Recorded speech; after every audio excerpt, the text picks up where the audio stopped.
share a testimony with you, and the reason that I went on my search for truth. God used my mom to give me an Easter basket, and in that Easter basket was two things that I will cherish forever. One is a CD, and it was Casting Crowns. Right? Now listen, I understood my mom's music, I understand her taste in music, so I almost threw that CD in the trash or whatever, or just put it to the side, but I didn't. I kept it. And when I went on my search for truth, I hear these songs like Voice of Truth, or, you know, You Cast My Sin as Far as the East is from the West. You know, and I would listen to that. I mean, almost every hour. Actually, I got sick of it. Because if I was in the car, that was blaring. Windows down, I don't care who heard it. Right? Another thing that was in that basket was a book that really kind of changed my life and my outlook on things, because when I was in the middle of the search for truth, God provided it through a book called The Case for Christ by Lee Strobel. That was also in that basket. And what would happen is I would talk to my fraternity brothers, these guys who were all trying to process the death of our friend and our loved one, and they would come to me and they'd ask me questions like, if he killed himself, is he in hell? So then, you know, I know what I was taught, and I know what I was raised to believe, and those kinds of things, but that's not good enough. I got to look it up. I got to research it. So I would come back and I would research it. Then I'd go out and they'd ask, I'd give them the answer. And then they'd ask me other questions like, well, if God's so good, God's so loving, why is all these bad things happen? I didn't think about that for a long time. And still didn't get very much of anywhere. So I go back, and it just so happened in this Case for Christ book, that's exactly what it's talking about at that time. So I would read that, and I would study other philosophers, Alvin Plantinga, and William Lane Craig, and, you know, these philosophers, and then I would get the answers, and I would come back and I would give them the answers. But it was largely to do with the Case for Christ. God used my mom to bring me back to Him. You know what I mean? I'm thankful for that. I'm thankful for my wife, who, no offense, is probably the best mom I've ever seen. She's good at what she does. Even through dealing with postpartum depression, which is a real thing, and man, if you don't understand it, and you don't think it's real, come talk to me. It's real to me. I'll tell you that. But even through that, mothering her kids and being there, and she even in the midst of depression, the best mom I've ever seen. Bar none. She's battled it out. I'm thankful for her.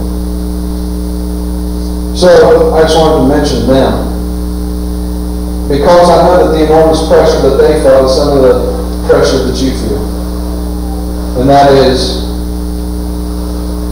to be perfect. A lot of times, and I've probably done this, I don't remember all the sermons I've ever preached, believe it or not, but to bring out Proverbs 31. You know what I mean? Proverbs 31, I guarantee if you've been following Christ for very long and you're a woman, you read that Proverbs 31. And if anything, it convicts you. Because we read the story about essentially a woman who, takes care of the home, manages a fleet of ships, you know, makes sure that the dinner's hot on the stove when her husband gets home, homeschools her kids. I mean, all these things that you're supposed to live up to that. And when we say that, we forget the first line of the sentence, which the first line of the poem. Did you know that that's a poem, by the way? It's a poem, and if you take the Hebrew alphabet and just put it down the left side of that, it's an acrostic.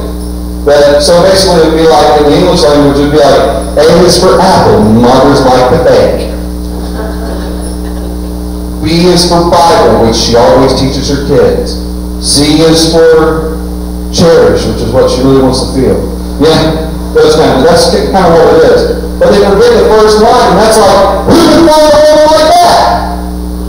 Right? So, and I understand that you feel that way a lot of times. And when you you look at stuff like that, or you start to compare yourself to other women, and you're like, they're good. I'm not. And you start to feel inadequate, right?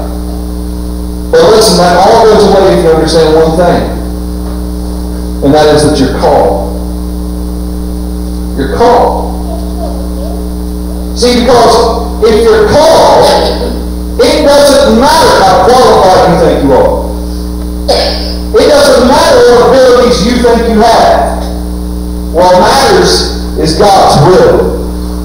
And the rest falls where it may. Because I'm going to tell you something right now. Even though God involves us in the act of creation, He's the one that gives life.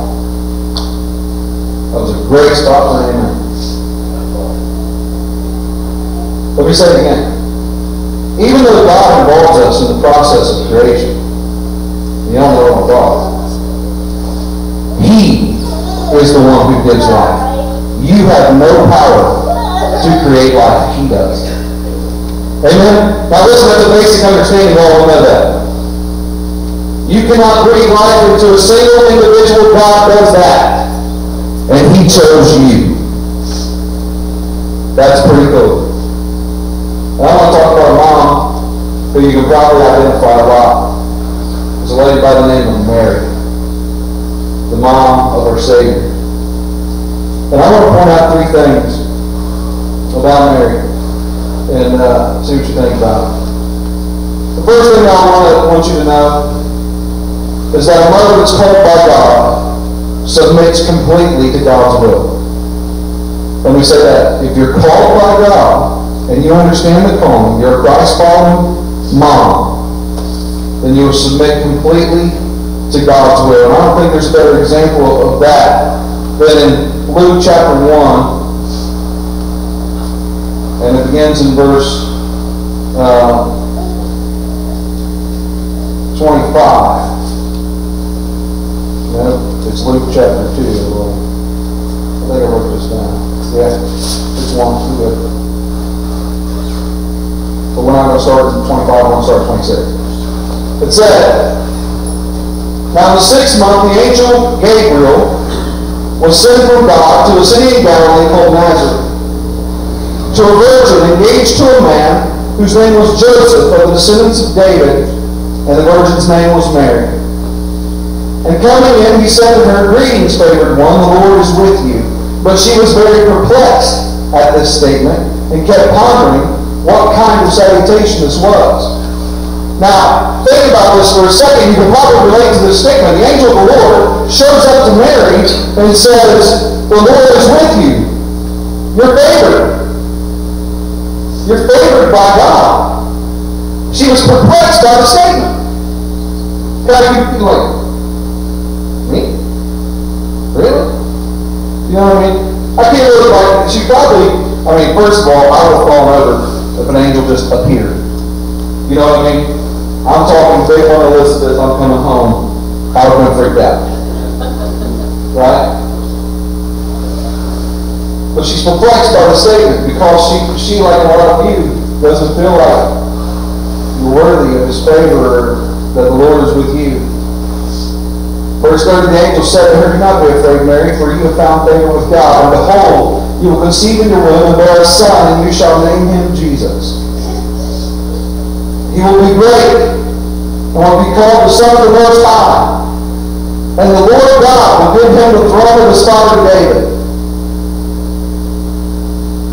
And he will reign over the house of Jacob forever, and his kingdom will have no end. Mary said to the angel, how can this be, since I'm a virgin? The angel answered and said to her, the Holy Spirit will come upon you, and the power of the Most High will overshadow you. And for that reason the Holy Child shall be called the Son of God. And behold, even your relative Elizabeth has also conceived a son in her old age. And she who was called barren is now in her 6th month. And then in verse 37 it says, for nothing will be impossible with God. And Mary said, and this is what I want you to look at. This is her response. Behold, the bondslave of the Lord, may it be done to me according to your word. And the angel departed from her. So, he he tells her all this huge revelation, and her response is, behold, a bondslave, a servant of God. I'm just a servant of God. May it be. Whatever His will is, whatever God's will is, may it be. Was she nervous? Certainly. Certainly she was nervous. Wouldn't you be? Right? Was she unsure of her own human abilities? I'd say so. Wouldn't you be? Now hold on just a second. She's called to carry the Son of God. What ability do I have, or you have, to see that through? I don't know. I'm sure she's probably asking those same questions of herself. Was she anxious? Of course. Of course she was. But Mary was a lot like you. She kind of reminds me, if you read the entirety of the gospel, she kind of reminds me of that parent that wakes up far past their bedtime until their daughter gets home from that day, or when their son gets home from being with his friends. As a matter of fact, we were those parents last night. Brother went to Kings Island with friends. I know what time Kings Island closes. You know what I mean? So I'm like looking at the clock, asking Ashley, shouldn't they be home by now?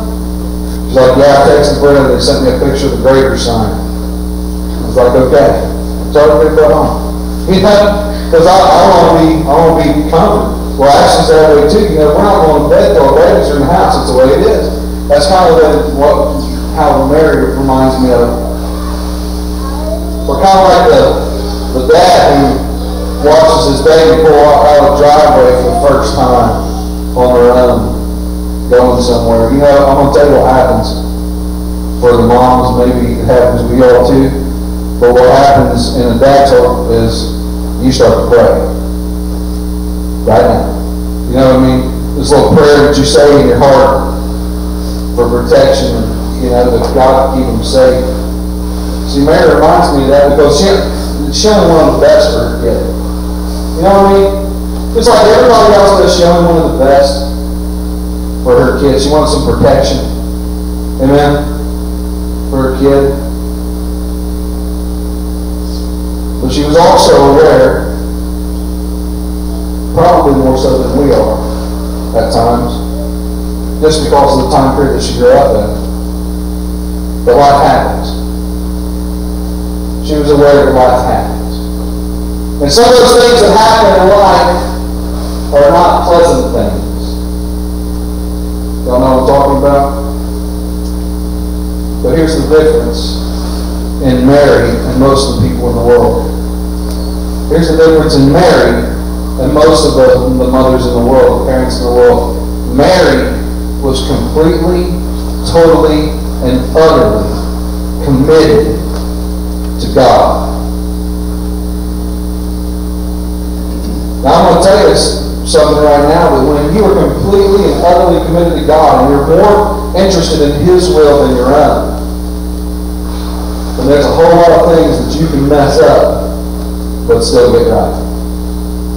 You know what I mean? She's completely and totally committed to God. And because of that, Mary is a mother worth imitating. Amen? The second thing that I want to point out about Mary and a mother who's called by God is that you don't have to be perfect. Now, there should be a collective, you know what I mean? We hear that. Good news is great news. You don't have to be perfect. You know what I'm saying?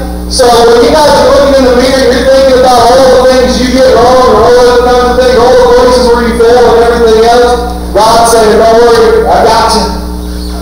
Don't worry, I got you. Think about this for just a second. Everybody heard of Ben Carson? Dr. Ben Carson. You know what I'm talking about? Yeah, all right. His mom, when they were little, he and his brother Curtis, did you know that she would make them write book reports every couple of weeks? They had to read a book, and then write a book report, and they had a couple weeks to get it done. But this was beyond their schoolwork. They had to do this thing all the time, reading and writing all the time, reading and writing. And it wasn't until he was in junior high that he actually discovered that his mom was illiterate. All this time, he'd been producing these book reports, writing these book reports, expecting her to go over every word and make corrections and grade them, so to speak. You just turn them in and probably never see them again. And she couldn't read a word of it. Isn't that incredible? He busted his tail. Can you imagine learning that? I've been writing all this stuff. You ain't even read it.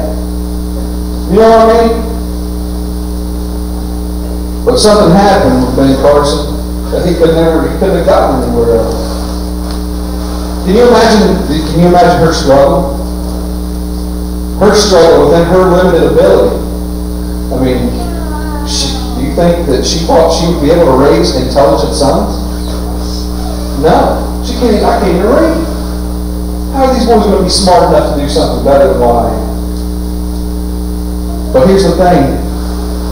She did give him. She gave him what she had.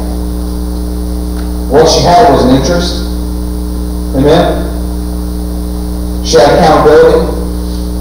Amen? And she had the courage to demand extra work. That's what she had, and that's what she gave her boys. And then her boys go on. Ben Carson is a world-renowned surgeon. A world-renowned surgeon, like top in his field type surgeon. Beyond that, he became what's what I'm looking for? Candidate for the Republican Party for the President of the United States. And he did pretty well, to be honest. And now, he's the Secretary of Urban Housing and Development. Like, he's in the cabinet. And his mom couldn't read. You don't have to be perfect. Amen? Mary wasn't perfect. Let me say that again, because I know that sometimes it's hard to swallow for some of our friends, but Mary was not perfect. Mary was willing. She wasn't perfect. I'll give you an example. One of the most awkward moments in Jesus' ministry, when we see Jesus' life and read his life, awkward moments. I want you to read it with me. It's John chapter 2.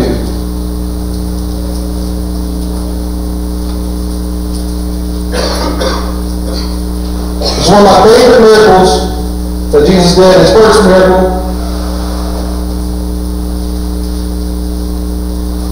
And that's when he turned the water into wine. I saw Babylon B put out an article yesterday that said John MacArthur was at a party and turned wine into water. You know John MacArthur, it's pretty funny. But anyway, it says on the third day there was a wedding in Cana of Galilee, and the mother of Jesus was there. And both Jesus and his disciples were invited to the wedding. When the wine ran out, the mother of Jesus said to him, "They have no wine."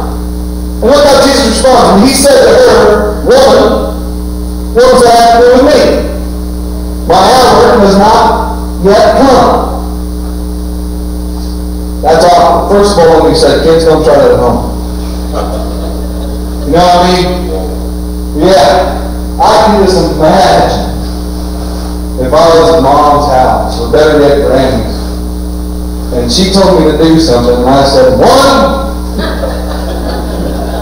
what does that have to do with me?" I might be here, but half my head will be caved in. You know what I mean? That's the way that would work. But isn't that awkward? You know, Mary comes in, she's like, "Hey, Jesus." And he's like, "Excuse me?" That's awkward. Right? wife awkward. Because Mary spoke out loud. She spoke out there and wasn't denying it. That's what he said. Right? But she did. Now it goes on, and then she tells him, she's like, because she knows Jesus is a good boy. He's not going to disobey his mom. So she says, whatever he tells you to do it. They bring him a bunch of jars, big vases of water. Jesus turns it on, the wine, you know the story. But I want to tell you, if that's not enough to convince you that Mary's imperfect, then this should be Matthew chapter 12. I mean, here Peggy's wrestling. She's got Matthew 12. Don't take my word for this stuff. You got to read it. Get to know your Bible. It's God's Word. Chapter 12, verses 46 through 50. I wish my Bible would come off that finger. 46 through 50.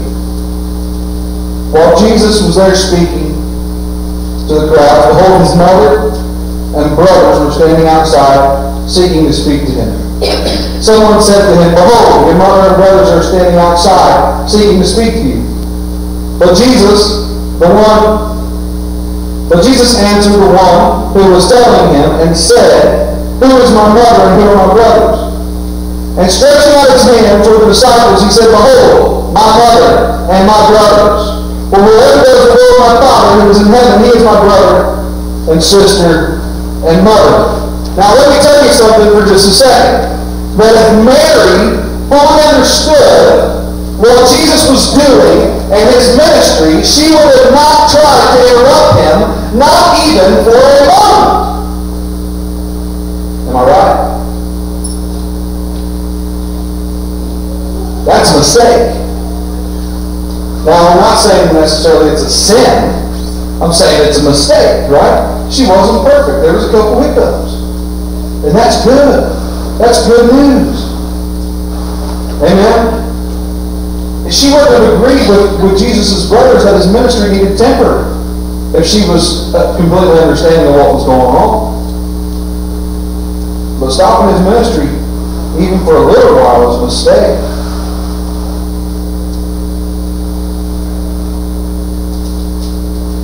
If I come in and I give you Proverbs 31 today, and say this is what a mom looks like, a good mom looks like, there's plenty of people that were left with their tail up between their legs and feeling bad today.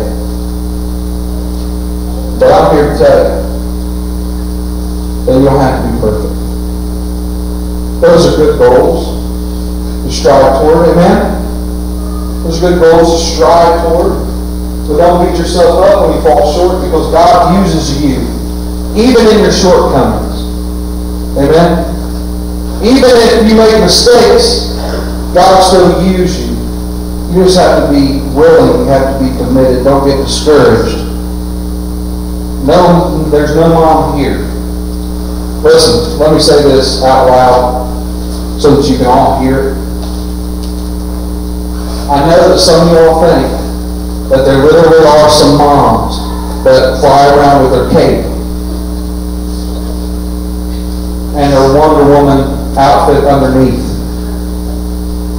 But they're the kind of Wonder Woman in reality that you see on Facebook that I saw yesterday. They say, yeah, they're Wonder Woman, they wonder where their keys are, wonder where they're That's reality. Nobody's true. Stop looking at other people. Nobody's perfect. You, listen to this. You are the best you that God ever created. You are the very best you that God ever created. And the kids that God has gifted you with and called you to mother, they are perfectly suited for your motherhood. God chose that. Amen? If they're little brats, you need to up to it. No, I'm just kidding. The third thing I want to bring to your attention is that a mother called by God never relinquishes the title. Let me say that again. A mother called by God never relinquishes the title. You know, Mary never stopped being the mother of Jesus. So you can see her near the cross at the time of his crucifixion. She was the mother at the beginning. She was the mother at the end. And I'm going to tell you something right now that Mary didn't say. We kind of have this image of Mary being all stoic and quiet over there, just the silent weeping tears. And I'm going to tell you that is not the image that I have of Mary at all. What I see when I see Mary at the cross is someone who actually gets the attention of the Savior because of her moaning, because of her weeping, because of her wailing. Mary was crushed at the cross. She crumbled. She fell. She wept. It cut her to the core. But she was there. Amen? She was there. She was the mother at the beginning. She was the mother at the end. Because a mother that's called by God never relinquishes the title. I've seen these type of moms before. I've seen them at children's hospitals. I've seen them at funeral homes. I've seen them in these very pews. Mothers that, regardless of the circumstance, never relinquish the title. One of the images that I'll never forget as long as I live is my mom collapsing at the casket of my little brother. Mother till the end. Never relinquishing that title. Mothers never relinquish the title, even if the child's rebellious. Amen? They don't relinquish the title if the child is harsh or cruel. Her heart won't allow it. Not when she's called by God. Doesn't matter the circumstances. It doesn't matter if they're addicted. Doesn't matter if they're living in the world. It never matters the circumstance. She will not relinquish the title because it was given to her by God. It doesn't matter if there's harsh words. It doesn't matter if there's divorce, addiction, disease, death. A mother called by God will never relinquish the title. There's nothing in the world like a mother's love.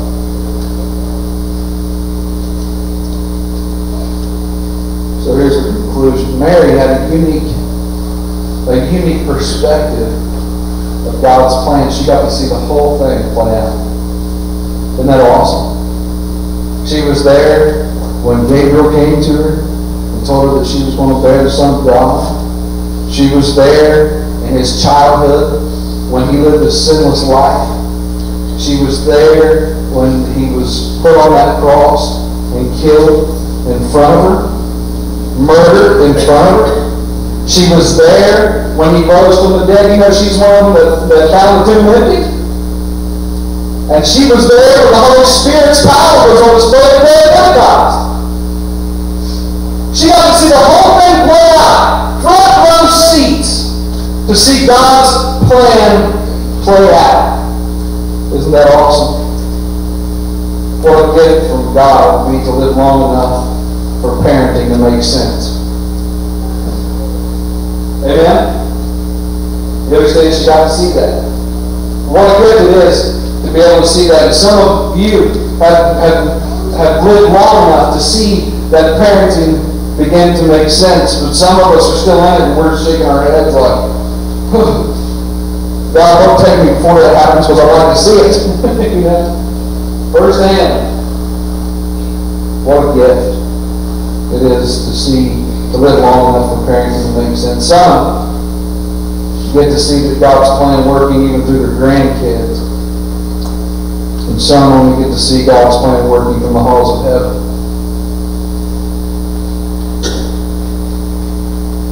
Well, let me close with this. Family Circus. Remember a comic strip, Family Circus? They had a comic strip that had the little kids there talking.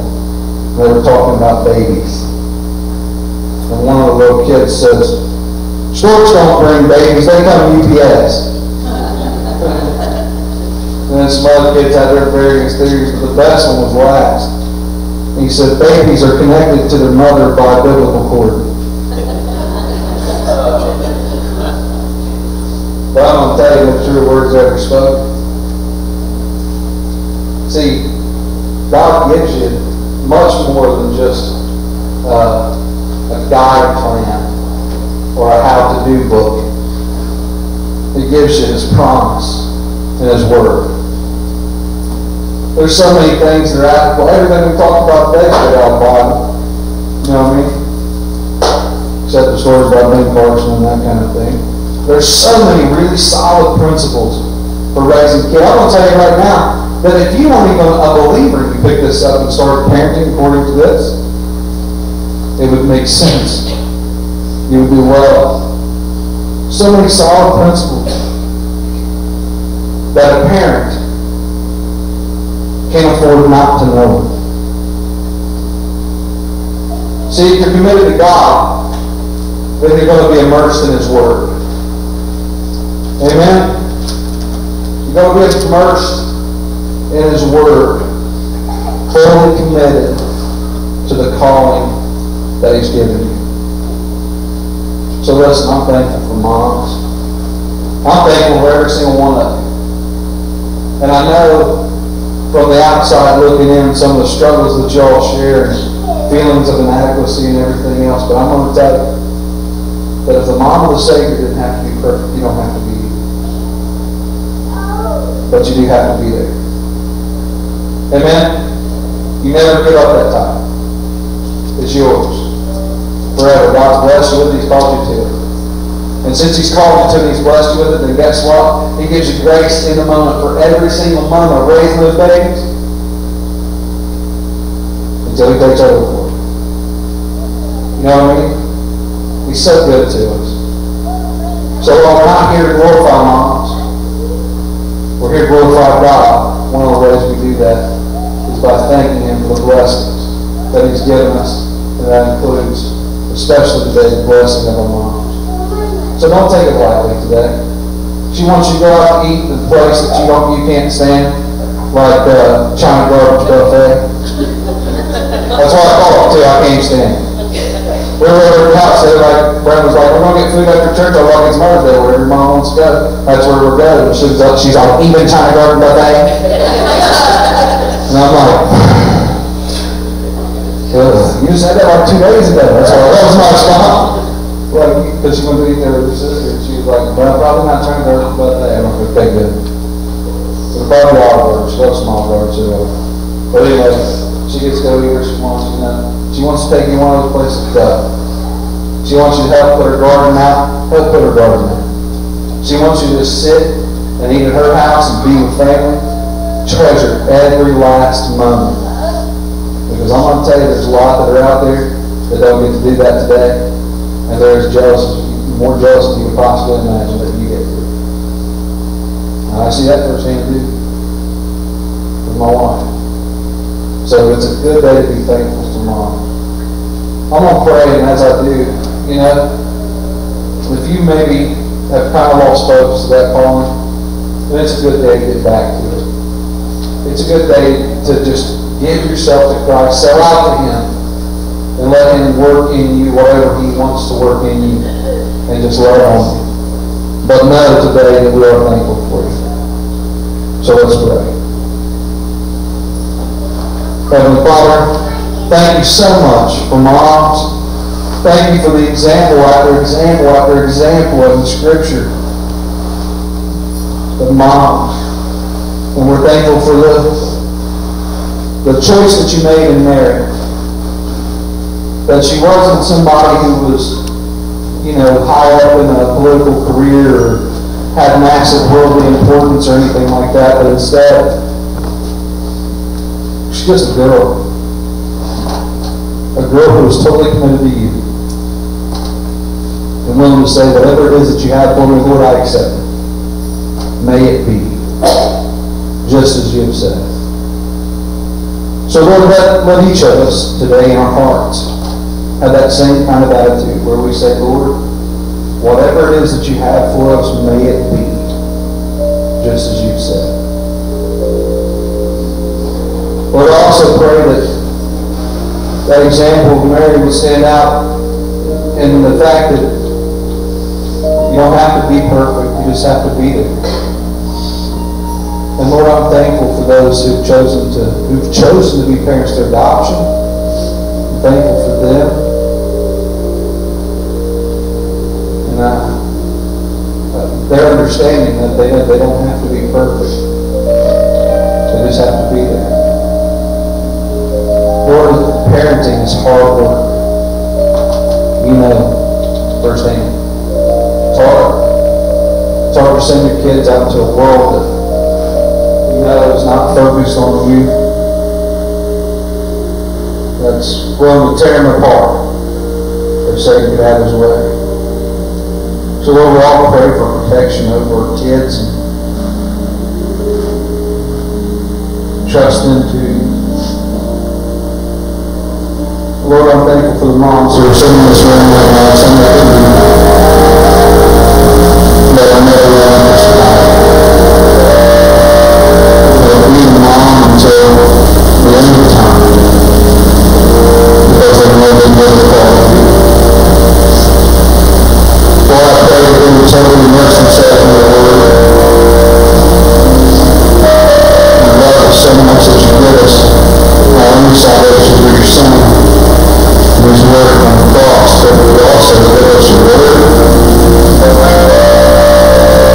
So we're thankful for that, and we pray, Lord, that we will be better at reading and memorizing and storing in our hearts and living it out so that you be glorified. Lord, I pray that we wouldn't forsake the assembling of ourselves together, but we come to be with you. And Lord, the motherhood within this church would never be a competition, but instead we would come and link arms with moms to help them live with you. That a mother would get with another for accountability, for edification, to build each other up, Lord. Give each other advice and talk with them, accountability, shoulder to cry on whatever it is that you would have us to do in this Bible. Lord, I pray that we be blessed for that. I pray most of all, Lord, that there's one who doesn't know you as a Lord and Savior, but not commit their lives to you, Lord, that they would be serious today. They would surrender it all to you. Your word says that if they believe in their heart and confess with their mouth, they'll be saved. It also says that whosoever shall call upon the name of the Lord shall be saved. So it doesn't matter what they've done, where they've been, if they call upon your name, if they believe that you are who you say you are, that you did what you said you would do, and have died for their sins, and arose again, if they believe that in their heart, and they confess with their mouth, the fact that they're a sinner that needs saving, and they need you, if they confess that to you, and call on your name for forgiveness of that sin, that your word says that you are faithful and just to forgive, that they would have salvation today. So Lord, I pray that there's one here who hasn't done that, and they would give their lives to